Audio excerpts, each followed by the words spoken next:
Le défibrillateur automatisé externe Patriot est conçu pour permettre l'intervention la plus rapide sur le patient grâce à sa simplicité d'utilisation et à ses instructions vocales et visuelles claires.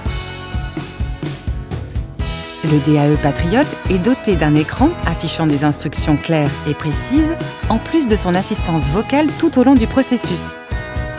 Ces électrodes sont préconnectées et détectent automatiquement le type d'électrodes adultes ou pédiatriques qui sont connectées.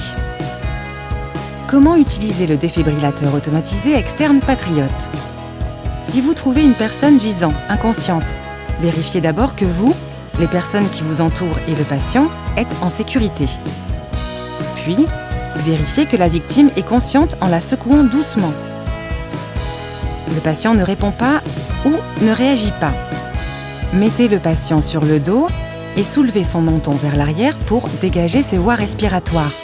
Penchez-vous sur la victime en plaçant votre oreille et votre joue au-dessus de sa bouche et de son nez. Regardez si le ventre et la poitrine de la victime se soulèvent.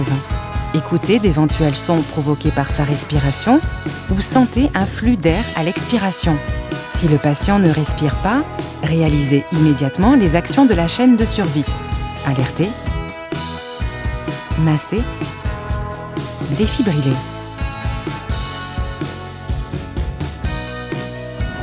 Composez le numéro d'urgence 15, 18 ou 112 et saisissez le dispositif Patriot le plus proche ou demandez aux personnes proches de vous l'apporter.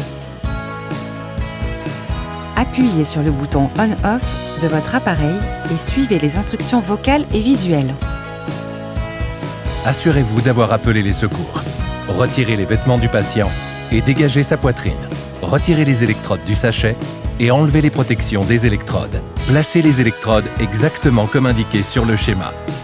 Appuyez fermement les électrodes sur la peau du patient.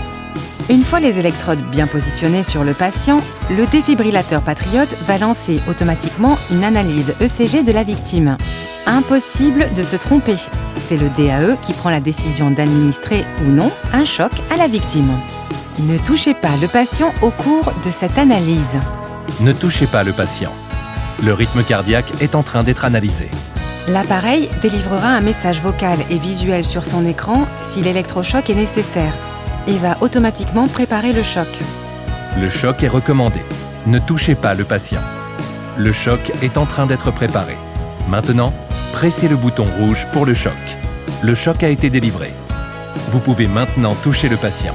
Commencez la réanimation cardio-pulmonaire. Le défibrillateur Patriot continue de vous guider avec des instructions vocales et des signaux sonores pour assurer une réanimation cardio-pulmonaire efficace et régulière. Continuez la réanimation cardio-pulmonaire en suivant les instructions vocales jusqu'à ce que vous entendiez la consigne « Ne touchez pas le patient ». Après la réanimation cardio-pulmonaire, le défibrillateur analyse encore le rythme cardiaque du patient et prépare un autre électrochoc si nécessaire. Ne retirez pas les électrodes jusqu'à l'arrivée de l'assistance médicale et suivez les instructions vocales. Le DAE ne doit jamais être éteint et les électrodes ne doivent jamais être retirées de la victime jusqu'à l'arrivée des secours, même en cas d'amélioration de l'état de la victime.